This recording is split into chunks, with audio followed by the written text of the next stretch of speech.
All right. Hey, everybody. Welcome. This is Barb Nangle. I'm a boundaries coach and the host of the podcast Fragmented to Whole Life Lessons from 12-Step Recovery. And I guess you would call me like a guest presenter of the shit show community. So I have the Barb's Corner. And today is Monday, December 16th, 2024. And what we're going to be talking about today is the judgment detox. So I'm going to give you one easy shift to lead with compassion in every situation. So I think all of us know we have this inner judge. Sometimes we call it the inner critic, sometimes we call it the inner critical parent. And I heard this distinction recently that really helped me. It was outside of like the whole ACA adult child community, but it was that there's basically three things that we judge. One is we judge ourselves, two, we judge other people, and three, we judge our circumstances. And for me personally, the thing I judge the most is my circumstances. I know that for most adult children, it's really themselves that they judge the most. I think I judge myself the least. So for me, it's mostly my circumstances, then it's other people, and then it's me. Um, so that distinction was really helpful to me because the way that I intervene is different.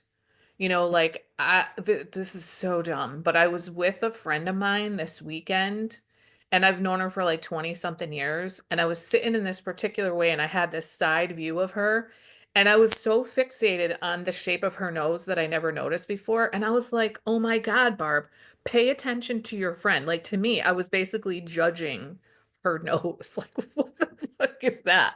And it was like a way of not connecting with the person in front of me. So instead of going like, what the fuck's wrong with you? Why are you doing that? I'm like, why am I doing it? And I realized I was trying to dissociate from the connection with the human being in front of me. So the way like the one shift that we can make to go from judgment to compassion, because compassion is essentially the antidote to judgment, it's curiosity. So curiosity is the bridge that gets us from judgment to compassion. And so that's the one big mindset shift. But the thing that I learned super early in recovery, and I don't know if either of you listen to my podcast or not, but this is something I've shared many times on my podcast. It's the phrase info, not ammo. So what that means is when you learn something, whether it's about yourself or someone else, or something is bothersome to you, to look at it as information, not ammunition. Whereas like I didn't know this. I always thought I had high self-esteem and I liked myself. And then I got in recovery and I was like, holy shit, there's a lot going on in there. And one of the many realizations I had was I was almost like scanning the horizon at all times, looking for reasons to beat the shit out of myself. But that was completely out of my awareness. I know that that's the story for most adult children, but it seems to me that most of them know that they're doing it. I didn't even know that I was doing it. So when I heard this info, not ammo, I was like, oh, this is really helpful. So what if I were to look at this as information, not ammunition? So information for me to learn, integrate, and grow from. Because like I got into recovery because I want to grow. I've been on a personal development journey since probably I was born, but I started therapy at 15. I got introduced to self-help when I was probably like 22 and have just, voraciously read in that genre and done all kinds of things. So I'm trying to grow. Clearly, beating the shit out of myself and raking myself over the coals is not helping me. And so when we use stuff as information rather than ammunition, what we're doing is saying, let's be curious about this. So if it's a judgment about ourself, it might be what is going on around me. Let me be curious about what's going on around me so I can see like why am I trying to not be connected here? Like why am I trying to dissociate from reality? Or it could be I'm noticing that this is a pattern of mine. And the question is not what the fuck's wrong with me, because we know the answer to that question. What the fuck's wrong with you is you're an adult child. And the number one effects of a fact of growing up in a dysfunctional family is that we have distorted thinking. Distorted thinking and fear are the effects of growing up in a dysfunctional family. So we know what's wrong with us. We don't need to spend any more time saying what the fuck's wrong with me. We want to ask good questions, because when you ask a question, your brain is going to seek answers to it. So if you ask what's wrong with me, your brain will seek and find answers to the question of what's wrong with you. But if you ask questions that are constructive, like what might I do differently, then your brain will go about the task of answering that question. Or sometimes it might be helpful to say, what am I getting out of this? Especially if you engage in a certain dynamic all the time in many circumstances. So you want to make sure that this curiosity is pointed in the direction of self-development, not what the fuck's wrong with me. So we want to ask ourselves, like when it comes to our own behavior, when we're judging ourselves, what might I do differently? Same is true when it comes to other people. If you are engaged in a particular dynamic with someone that has been going on for years, it's not going to do you any good to say what the fuck's wrong with them, because even if you know the answer to that, you can't do anything about it. So the same question is actually a really good one when it comes to other people. What might I do differently in interacting with this person? Because when you're locked in a dynamic with another person, the only way to change it is for you to change your end of the interactions. So when you change the dynamics of your interactions with a person, then they have to change their end. So if you've ever read the book, The Dance of Anger by Harriet Lerner, I love she uses that metaphor of the dance. And what she says is, when you're dancing with someone and you change the steps of the dance, they either have to change the steps of the dance or exit the dance. So we can't control other people, but we can influence them by the way that we interact with them. So, what might I do differently? And then when it comes to judging our circumstances, it's the same thing. We don't want to ask shitty questions like, why the fuck do I keep doing this? Like, what is the matter with me? Because our brain is going to answer that question. But we can ask, like, what am I getting out of this? What might I do differently? What do I actually want to have happen? And then how could I go about getting that? So for me, it's often I'm judging my financial circumstances, and so like, what can I do to generate additional revenue? Who can I get support from? What am I doing that doesn't feel right to me? Like questions that are going to be fruitful are going to help us, and they're going to get us to be much more likely to be compassionate with ourselves, with other people, and with the circumstances. And, what's just kind of striking me as I'm talking right now is I worked for many years on forgiveness, well before recovery. I kicked my dad out of my life for 11 years from 94 to 2005. And much of that time I was like reading about and thinking about, and I even went to a freaking retreat about forgiveness. And it was really forgiving him for not accepting me the way that I was. It wasn't, he didn't like do some it was like just a lifelong of just not feeling accepted by him. It wasn't like he sexually molested me or something like that. And I kept like, I'm like, okay, people that write all these books about forgiveness, I get it. I know why I need to forgive, because that's what most of the books are about, why you should forgive. But nobody was saying, like, how the fuck do you do it?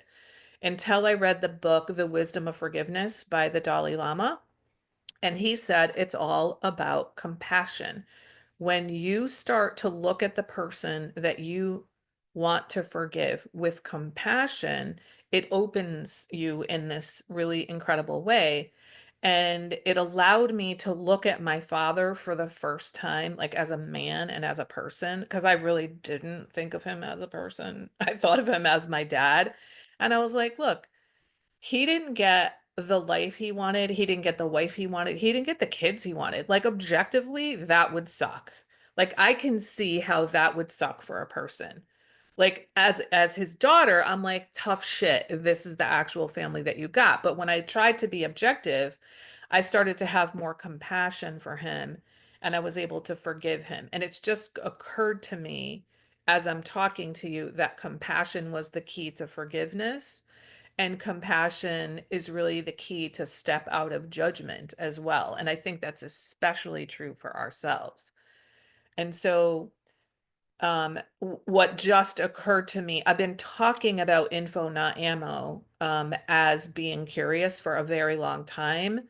But what just occurred to me recently was to really make the connection that it's the bridge to go from judgment to compassion is that, is the curiosity. So I want to stop there, Sarah, to see if you want to share any thoughts or questions or anything like that.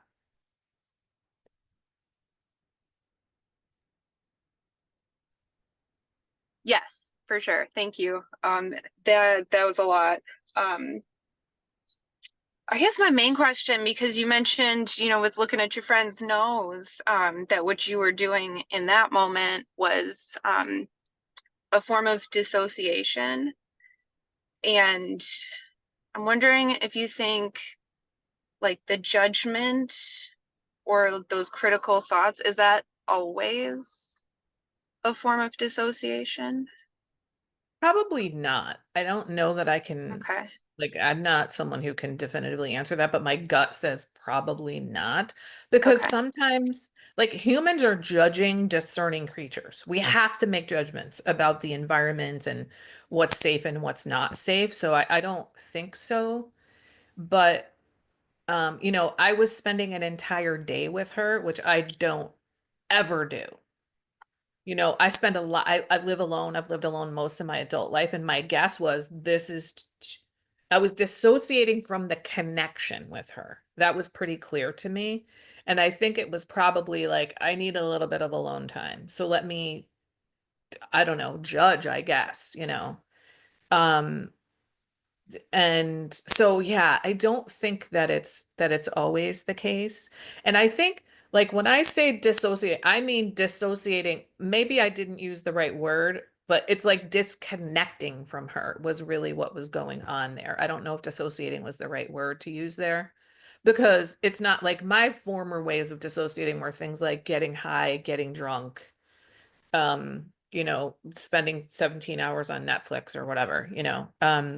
So this was nothing like that. This was, momentary and no external substances required kind of thing.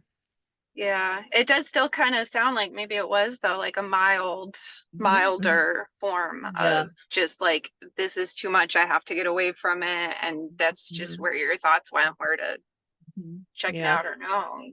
Yeah. Okay. Um, let's see. I like this too, the info, not ammo. Like I've probably heard you say it 1,000 times, because I do listen to your podcast. But Mhm, it mhm. just occurred to me very recently, within the past few weeks, that I can use that and apply it to things outside of myself. Because for some reason, Yeah. that's how I was interpreting it, was Yeah. just Yeah. like with things that I think or feel or learn about Mhm. me. Um, And that's how I've taught about it for the longest time. And like when I record, and I put the podcast episode in the shit show for that. And I recorded that podcast episode, like, I don't know how many years ago. It was, think episode 159. I'm on episode 296 now. So we're talking like 2, 3 years ago that I recorded it. So since then, I've realized no, it's actually applicable to other people and situations. So that I've known for a while, but the situations has just occurred to me too. But I think it's especially helpful with other people when we're locked in a dynamic with them. So if you have one of those people that you're like, here we go, like the next time you see them, because every time you see them, some bullshit goes on. Instead of going, here we go, okay, this is info, not ammo. And sometimes it's info about them, like maybe I can have some like maybe like I didn't know this woman I worked with was developmentally delayed. This was years ago. I was like, I didn't know there was something wrong with her. And I'd been working there for like 3 years and somebody was complaining about her at a party and someone else was like, she's developmentally delayed. And I was like, oh my God. She is. As soon as she said it, I was like, oh yeah. And that like let go of my judgment of her so much because I was like, she can't help herself. She's not capable of like reading social signals and stuff like that. So sometimes it could be info like that, like we're like, oh, they're literally incapable. And sometimes it's not that they're developmentally delayed. Like my brother is an adult child. He's literally incapable of reining himself in. He cannot, he doesn't have the capacity. I mean, I guess in some ways you could say he's emotionally developmentally delayed, right? So when you like absorb, okay, this is info, not ammo. This person can't do this thing that I really want them to do. Now what am I going to do about it? So I'm going to have compassion for them that they're limited, but it doesn't mean I have to put up their bullshit behavior. But then what am I going to do now? Like, how am I going to change the dynamics of my interaction? So for me, when it came to my brother, I was like, well, I'm just going to spend less time with him, and now I don't spend any time with him. And I don't even talk to him on the phone. I will respond to a text. I extreme like twice a year, I might send him a text. But that's what I'm doing is because I can't handle him. I can't. I don't want to handle him, you know? So the info can also be about other people, and then it can also be about circumstances. So I used to ask myself questions like, why can't I make this work? Well, if I keep asking why I can't make it work, my brain is going to answer and give me reasons why I can't make it work. But instead, if I say, how can I make this work? Well, then my brain is going to start looking for answers to that question. So it's both the curiosity piece, but also like in the direction of where you want to go, not the direction of where you don't want to go. You know, is that helpful? Yeah, yeah, definitely. Um, I think my biggest struggle with all of this is like the mindfulness aspect, you know. I kind of had a situation that I guess pertained to like I was judging my circumstances just this morning. Like I was judging my circumstances, I was judging my husband, I was judging myself too, I think. And I was like so close to being like actively in a panic attack before I realized like all of this is because of like my thoughts, you know, which I know like I'm not blaming myself for it, but like Mm-hmm. I do have the power to like stop this, even though it Yeah. feels like Hmm. the fucking sky is about to fall down, you Yeah, know? yeah, yeah. I think one of the biggest revelations for me early in recovery was I just because I think something doesn't mean it's true. It was like, what?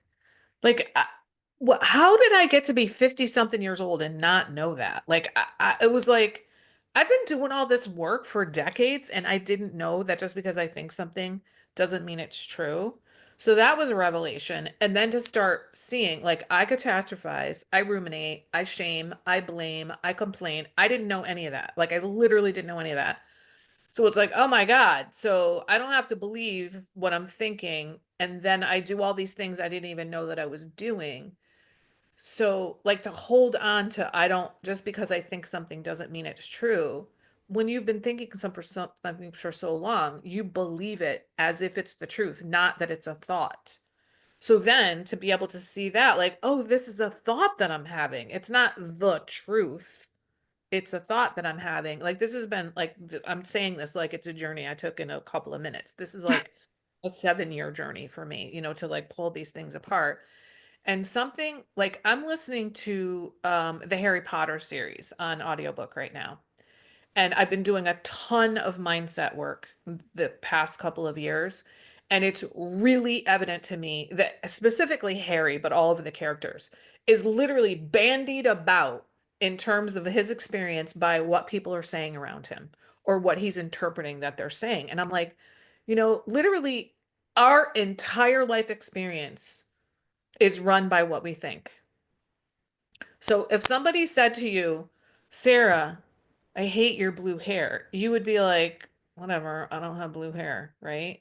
But if they said, Sarah, I hate your pink hair, you might have some feelings about that because you do have pink hair, right? But it's like there's one word difference.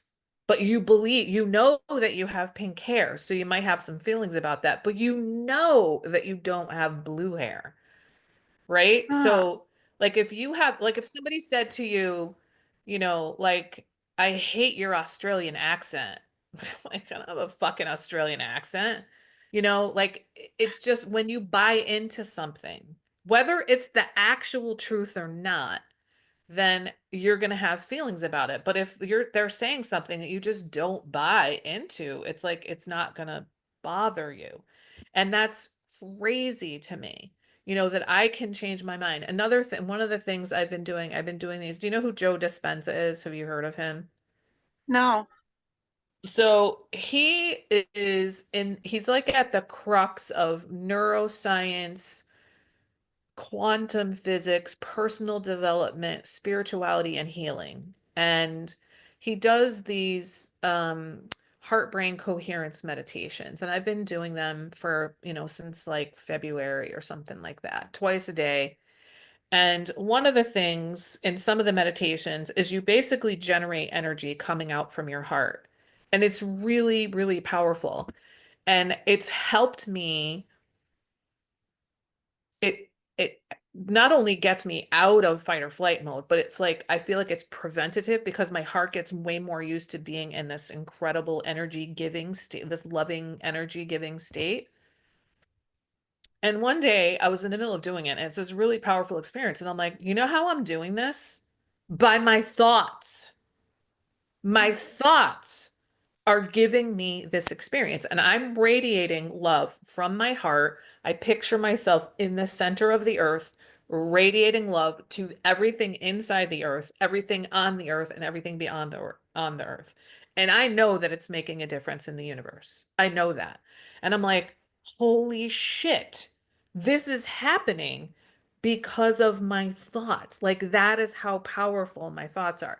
Now, when I'm triggered and my body is like this, it's way harder to get my thoughts to take over and get my body out of that. I can do it, but it doesn't happen in a minute. Sometimes it takes a while. And for me, I've often had to like I literally lay on the floor and splay out my body, and it's like the way that I'm like, I'm surrendering to the universe, like whatever. And what happens is what's happening is I'm usually fighting whatever I don't want to feel something. And when I surrender like that, it comes through me. And sometimes I actually dry heave, but we're talking like 7 to 15 seconds here. I'm like, wait a minute. All that fighting I was doing was for 7 to 15 seconds of feelings. But I'm kind of digressing a little bit here, but my point is that when I do these like heart brain coherence things, I feel like I'm paving the way. I'm showing my body I'm in control. I get to be in control. And here's what you really we're going for this kind of a state, not this kind of a state. And I'm giving my body the experience more and more regularly that, it gets to be like soothed and calm and in fact generating like love kind of energy, and it's my thoughts that are doing it. So there are times when the thoughts are less powerful than other times, like when my body's having a takeover, with the fight or flight thing. But I can stick with generating the loving, caring, kind thoughts and override the body. It just doesn't happen, like that.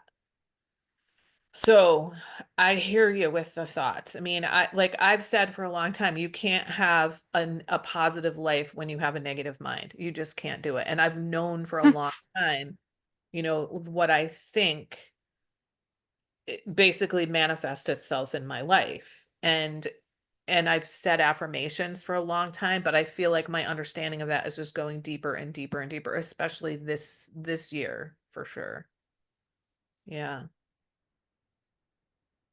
You know, um I have been listening to David Bear's podcast. It's called A Changed Mind. This shit is brilliant in terms of mindset stuff. And one of the things that he says that really helped me a lot was that when I think a negative thought, I just go, not true, not true, not true. Or I go, that's just a thought. It's just a thought. It's not the truth. It's just a thought. So when I say I go not true or it's just a thought, what I've learned from other people is that what's happening when I label it, I'm no longer in it. I'm looking at it objectively and labeling it, so it removes me from the situation. So I'm not the experience alone. I'm the observer and the experiencer. But when you're not labeling it, you're 100% in the experience. Does that make sense? So It sometimes just does. Yeah. labeling something like, oh, this is a thought, or that's not true, or there I go again with that thought. We're detaching ourselves from the experience. So it's like, I don't know that it's 50-50, but you're no longer 100% in the experience. And I found that to be enormously healing. And it's also a quicker way to get out of it. Yeah, that makes sense. Because if you're Yeah. in it, you're in that state where you're just Right. believing that all those things are Right. true. Right. Yeah. And it's like I am that thing, whatever the thing is that I thought, like a piece of shit or whatever, you know. Yeah. Um, I think I may have shared everything that I wanted to share. Is there anything else that you want to ask about or like want coaching on or have questions about, comments? Um, let's see. Well, right now I'm just like trying to think of ways to like actually Mhm. implement all of this, Yeah. Well, if you and have I like think some example situations you want to run by me, I'm happy to see if I can help you think through it. yeah, yeah. I think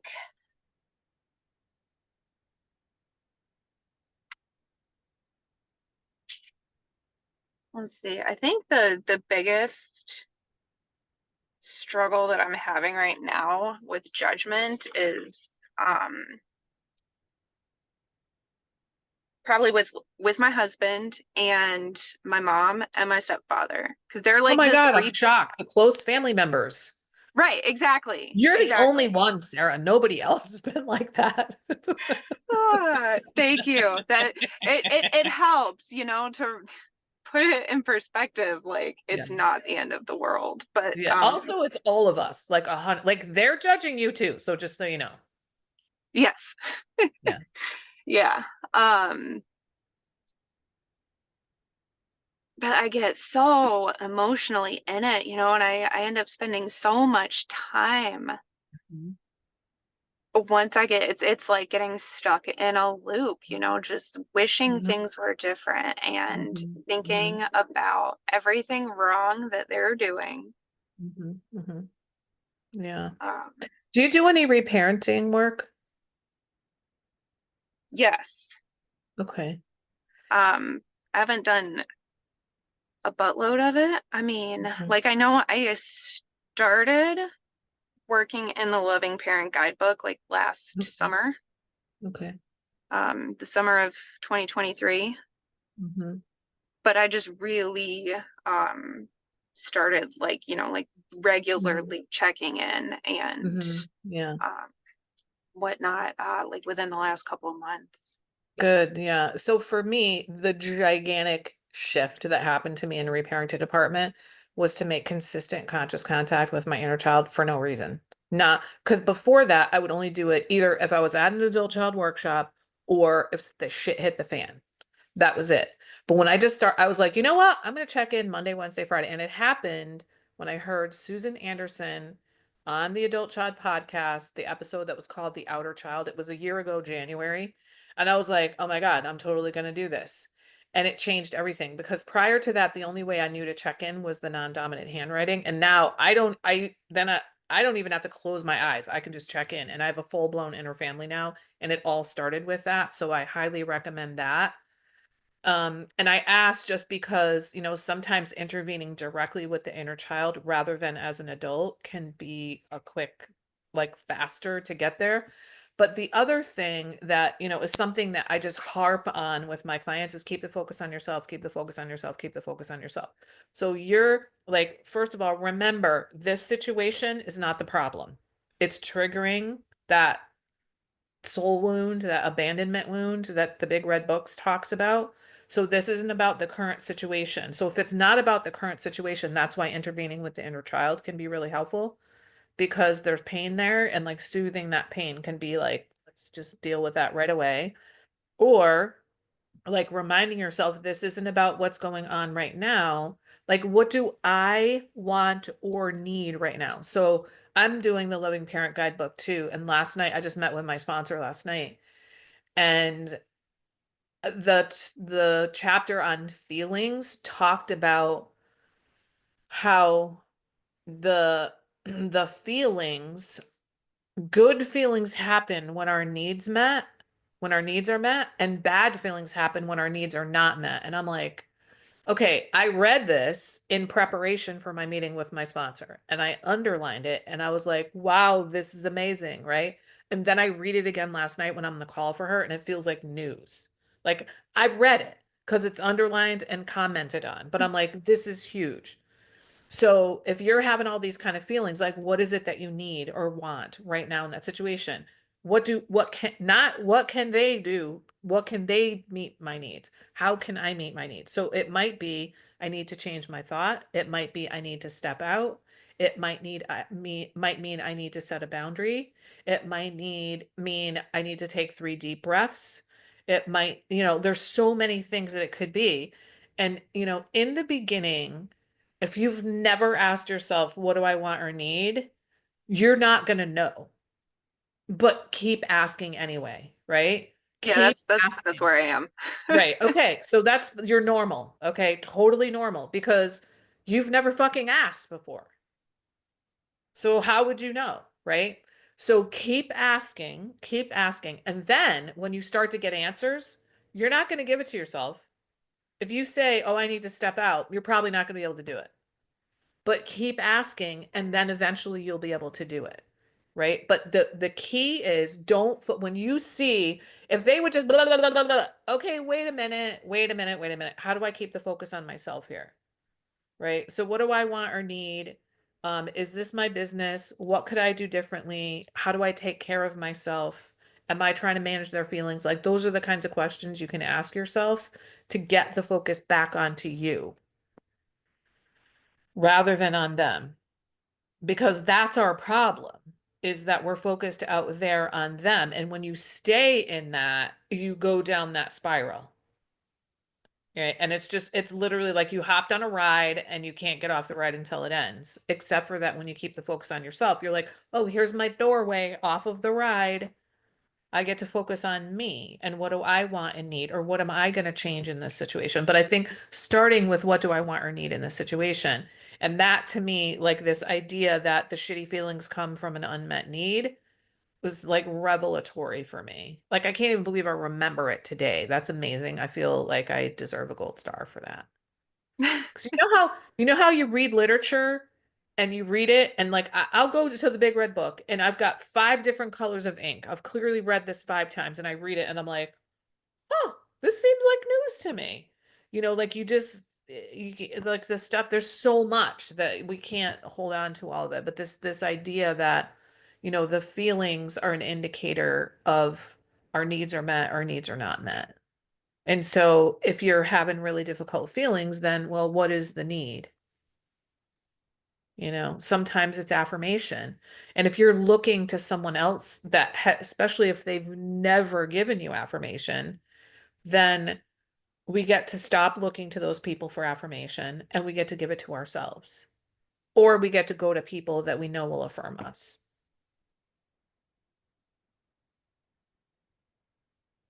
And we get to stop blaming them for not affirming us because they're probably broken people. They weren't born with an affirmer and they haven't grown one yet. that was very helpful. Good. Good, good. Yeah, Yeah. I'm just realizing that's exactly what happened this morning. I like Mhm. exploded at my husband, and Mhm. you going Mhm. through that just now, I realized like what I needed was a very, in my mind, a very simple affirmation. And Mhm. I didn't realize that. So I just kept Mhm. Mhm. getting more and more angry with him. Right. But So like, do you have the kind of relationship with him that in a moment of peace, you can tell him that? Like, I realize now that I didn't know it, but I wanted and needed affirmation from you, but I didn't even have the wherewithal to tell you. Like, could you have that kind of a say conversation with him? um, I would prefer not to. Okay. Okay. I don't think it would So, be helpful. okay. All right. Good to know, right? If it's not going to be helpful, don't fucking do it. Okay. But this is info, not ammo, right? About him and about you. So in the future, you might not know it again the next time, but it'll be faster after the fact that you realize, oh, that was me seeking affirmation, right? And then what you can do is stop and give it to yourself. And then eventually, what you'll be able to do is just affirm yourself ahead of time so that you're not going out to the world looking for affirmation. Another thing that I did, which I started, so mirror work has been transformative for me. So early in recovery, I realized what I needed to hear was, I love you just the way you are. Like, you don't have to do anything. You don't have to be anything different, just the way you are. So it was painful as hell. I would cry. I was like, this is fucking ridiculous. I can't believe I'm doing it, but I did it anyway. And then eventually I believed it. And, that was probably like the first 2, 3 years of recovery. And then I just stopped doing it. And then all of a sudden, like 3 or 4 years ago, I started every time I went to the bathroom. I don't even know why. I started looking in the mirror and going, I love you, Barb, just the way you are. And I feel like that paved the way for me to start that reparenting stuff. It was almost like I started fertilizing the ground before I planted the seed of connecting with the inner child. And so if damn close to every single time I go to the bathroom, when there's a mirror, I look in the mirror and say, I love you, Barb, just the way you are. And now, like, I totally mean it. I do. And I smile and I'm like, oh my God, and you're doing a great job and stuff like that. And it's like, there is nothing, like, no one can take that away from you. And no one can give it to you the way that you can give it to yourself. And when you do that, you don't need it from the outside world. I want affirmation. I want approval from other people, but I don't like with claws need it the way that I used to because I have it from me. It's like, whipped cream and the cherry on top when other people give it to me. But I get to make the rest of the sundae, which is probably not a good metaphor for me, given that I am a compulsive overeater who doesn't eat sugar. So, but you know what I mean, you know. Yes. Well, listen, I have like another minute. Is there anything else before we go? No, not really. I guess I'll just say thank you. This has Oh, been, you're so welcome. My pleasure. I'm so glad you were here. I'm sorry there weren't more people. Hopefully they'll watch it and get something from it. I hope so. I hope Yeah, so. It's been yeah, great. yeah. All right. Well, happy holidays, Sarah. Yeah, you too. Right. Bye now. Bye.